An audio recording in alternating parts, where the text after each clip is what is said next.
میرے نبی کریم علیہ السلام نے فرمایا سب سے پاکیزہ صاف ستھری روٹی وہ ہے جو تم محنت کر کے لاتا ہے، جو تم آپ یقین کریں جب باپ مزدوری کر کے لاتا ہے نا، شام کو مزدوری کر کے، میں نے بہت سارے لوگ دیکھے ہیں رکشہ چلاتے ہیں تو چہروں پر دھواں پڑا ہوتا ہے، رکشہ چلاتے ہیں۔ بہت سارے ایسے لوگ ہیں جو بھینسوں کا کام کرتے ہیں تو بیچاروں کی ایڑیوں کو گوبر لگا ہوتا ہے۔ بہت سارے ایسے مزدور دیکھے جو کسی کارخانے میں کام کرتے ہیں تو گریس سیاہ رنگ کی کپڑوں کو لگی ہوتی ہے، لیکن وہ شام کو جب اسے دیہاڑی ملتی ہے نا، یا جمعرات کو جب اسے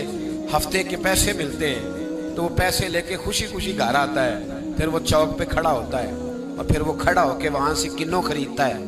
آم خریدتا ہے، آڑو خریدتا ہے، پھل خریدتا ہے، اور جب وہ لا کے گھر میں آتا ہے وہ سامان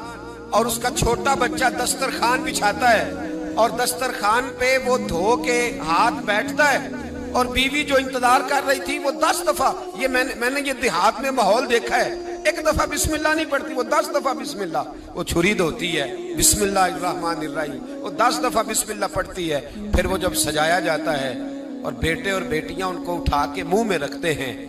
باپ کے دل کو جب ٹھنڈک پہنچتی ہے تو مجھے یوں لگتا ہے آسمان کے فرشتے بھی دروازے کھول کھول کے دیکھتے ہیں کہ یہاں دولت آئی ہے، یہاں کوئی کما کے لایا، یہاں بیٹیاں کھا رہی، یہاں جدوجہد ہو رہی۔ اور اگر تو حرام کمائی لائے، اگر تو کسی کا کلیجہ کاٹ کے لے کے آئے، تو ہزاروں روپے کا بھی مال لے کے آئے گھر میں رکھتا ہے، بڑا بیٹا کہتا ہے میں نہیں یہ کھاتا، چھوٹے والا کہتا ہے میرے نہیں یہ پسند، اس سے چھوٹے والا کہتا ہے لے جاؤ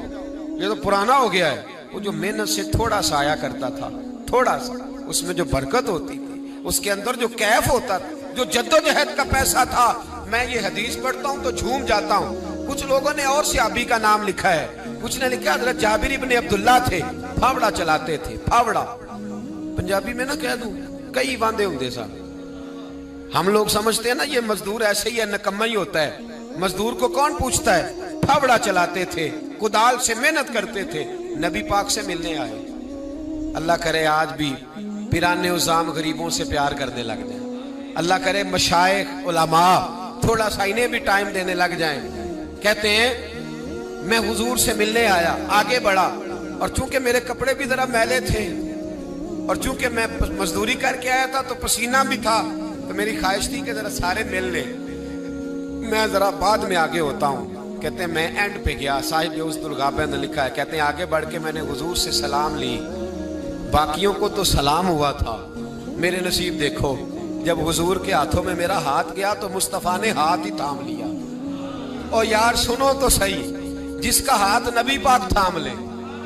جس کا ہاتھ نبی پاک تھام لے۔ اعلیٰ حضرت فاضل بریلوی کے چھوٹے صاحبزادے مفتی اعظم ہند مولانا مصطفیٰ رضا بیمار تھے، ان کے پیر خانے کے ایک سیدزادے تیمارداری کرنے آئے تو گھر والوں نے کہا شاہ جی حضرت کھانا نہیں کھا رہے 2-3 دن سے، آپ سید ہیں، آپ کہیں گے تو کھا لیں گے۔ کہا شوربے میں روٹی بھگو کے لاؤ، کہتے ہیں روٹی بھگو کے لائی۔ 91 سال کے مفتی اعظم جب روٹی دینے کے لیے شاہ جی آگے بڑھے، کہا حضور اٹھیے نا کھانا کھائیے، تو کہتے ہیں میں نے ان کی کمر پہ ہاتھ رکھا اٹھانے کے لیے۔ 91 سال کے بابا جی، بڑھاپا، کمزوری، ذوق، سارا کچھ، لیکن جب میں نے پیچھے ہاتھ رکھا نا اٹھانے کے لیے کھائیے، کہتے ہیں میرا ہاتھ تھام کے کہنے لگے شاہ جی ایک وعدہ کرو پہلے۔ میں نے کہا کون سا؟ کہنے لگے یہاں سہارا دیا ہے تو وہاں بھی دو گے کہ نہیں دو گے؟ یہ وعدہ کرو، یہاں سہارا دیا ہے تو وہاں بھی دو گے؟ کہتے ہیں میں رو پڑا، میں نے کہا دوں گا، تو کہنے لگے چلو پھر کھا لیتے ہیں کھانا۔ او بھائی جس کا ہاتھ نبی پاک تھام لے، جابر ابن عبداللہ کہتے ہیں سلام لے کے رخصت ہو گئے سارے، اور میرا ہاتھ حضور نے تھام لیا۔ اور یار بندے نے نہیں، عام آدمی نے نہیں، M N A M P A نے نہیں، صوفی پیر درویش مولوی مفتی غوث محدث نے نہیں، اس درد کو سمجھ تو صحیح۔ کہتے ہیں میرا ہاتھ اس نے تھاما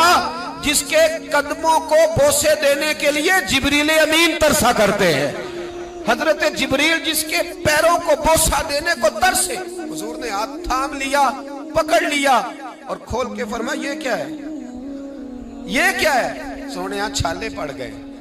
حضور محنت کرتا ہوں، حضور قبیلدار ہوں، چھوٹے بچے مزدوری کرتا ہوں، چھالے پڑ گئے۔